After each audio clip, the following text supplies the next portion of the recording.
دفعہ میں نے ایک دوست سے کہا کہ وہ رمضان کے بارے میں بات کریں، تو انہوں نے بڑی پیاری بات کی. انہوں نے کہا کہ میں سوچتا تھا کہ رمضان کو یہ اتنی فضیلت کیوں حاصل ہے. عربوں میں 4 حرام مہینے پہلے سے موجود تھے. السلام علیکم. رجب کا مہینہ موجود تھا، اس کے بعد ذی قعدہ کا مہینہ موجود تھا، ذی الحج کا مہینہ موجود تھا، محرم کا مہینہ موجود تھا. اور یہ اتنے محرم مہینے مانے جاتے تھے کہ ان میں سب جنگ و جدال یہ وہ سب کچھ جو ہے وہ بند کر دیا جاتا.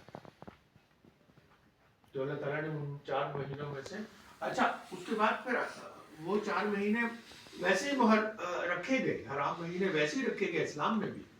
اسلام نے اس روایت کو اب قائم رکھا، لیکن ان 4 مہینوں کو وہ احترام اور وہ فضیلت نہیں ملی. اس کے بعد پھر ربیع الاول کا مہینہ ہے. اللہ کے رسول صلی اللہ علیہ وسلم رحمۃ اللہ علیہ جو ہے وہ اس دنیا میں تشریف لائے اور ساری دنیا کے مسلمان ان کے آنے پر خوشی مناتے ہیں. لیکن ربیع الاول کو بھی جو ہے وہ فضیلت جو ہے وہ حاصل نہیں ہوئی. یہ رمضان کو یہ فضیلت کس بنیاد پر حاصل ہوئی؟ رمضان کو یہ فضیلت قرآن کی اور پھر اس کے ساتھ ایک اور اللہ تعالیٰ نے بڑی خوشی جو ہے وہ رمضان کے ساتھ فکس کر دی ہے. وہ فکس کر دی ہے رمضان کے ساتھ ایک اور خوشی، بلکہ 2 خوشیاں رمضان کے ساتھ فکس کر دی ہیں. ایک خوشی عید الفطر، میٹھی عید جس کو ہم کہتے ہیں. یہ قرآن کا جو نزول شروع ہوا ہے یہ اس کی خوشی میں یہ عید جو ہے وہ اللہ تعالیٰ نے جو ہے ہمیں دی. جو قرآن نازل ہونا شروع ہوا اس بات میں ان آخری راتوں میں جنہیں ہم لیلۃ القدر کہتے ہیں. اور دوسری خوشی اللہ تعالیٰ نے مسلمانوں کو دوسری عید کون سی دی تھی؟ عید الاضحیٰ. بڑی عید جسے ہم کہتے ہیں یا عید الاضحیٰ کہتے ہیں یا عید قربان کہتے ہیں. وہ بھی جو ہے وہ قرآن کی جو ہے وہ خوشی میں جو ہے ہوتی ہے. وہ کس چیز کی خوشی میں دیا ہے کہ جب اللہ کے رسول صلی اللہ علیہ وسلم حجۃ الوداع کر کے اور وہاں سے جب نکلے ہیں تو اس کے بعد پھر اللہ تعالیٰ نے آیات نازل فرمائی الیوم اکملت لکم، آج میں نے تمہارا دین مکمل کر دیا. یہ خوشی اللہ تعالیٰ نے دی مسلمانوں کو قرآن کی شروع ہونے کی، اور دوسری خوشی اللہ تعالیٰ نے مسلمان کو دی قرآن کو مکمل. یہ 2 عیدیں جن کا سبحان اللہ. حضرت ابو ہریرہ رضی اللہ عنہ سے روایت ہے کہ انہوں نے کہا کہ رسول اللہ صلی اللہ علیہ وسلم نے فرمایا جب رمضان آتا ہے تو جنت کے دروازے کھول دیے. حضرت ابو ہریرہ ہی سے ایک روایت میں ہے، یہ صحیح بخاری کی روایت ہے، ساتھ ساتھ میں بتاتے جا رہا ہوں. حضرت ابو ہریرہ رضی اللہ عنہ سے ایک روایت ہے، انہوں نے کہا رسول اللہ صلی اللہ علیہ وسلم نے فرمایا جب ماہ رمضان آتا ہے تو آسمان کے دروازے کھل جاتے ہیں اور دوزخ کے دروازے بند کر دیے جاتے ہیں اور شیطان کو جکڑ دیا جاتا ہے.